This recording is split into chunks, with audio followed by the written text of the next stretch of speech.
ଜୟ ଜଗନ୍ନାଥ। ଆଜି ହେଉଛି ପବିତ୍ର ମକର ସଂକ୍ରାନ୍ତି। ଏହି ଉପଲକ୍ଷେ ଦେବଭୂମି ଟ୍ରଷ୍ଟ ତରଫରୁ ସମସ୍ତଙ୍କୁ ହାର୍ଦ୍ଦିକ ଅଭିନନ୍ଦନ ଓ ଶୁଭେଚ୍ଛା।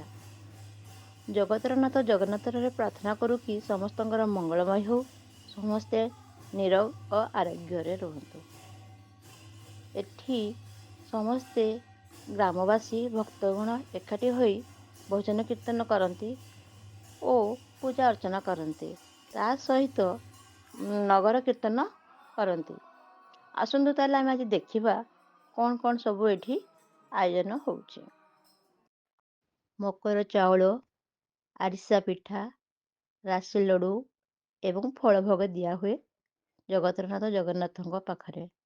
ସେହି ସବୁ ଭୋଗ ଭକ୍ତମାନଙ୍କୁ ଦିଆଯାଏ। ଯେତେବେଳେ ଗ୍ରାମରେ ନଗର କୀର୍ତ୍ତନ କରନ୍ତି, ପ୍ରତ୍ୟେକ ଭକ୍ତଙ୍କୁ ମକର ଚାଉଳ ଦିଅନ୍ତି।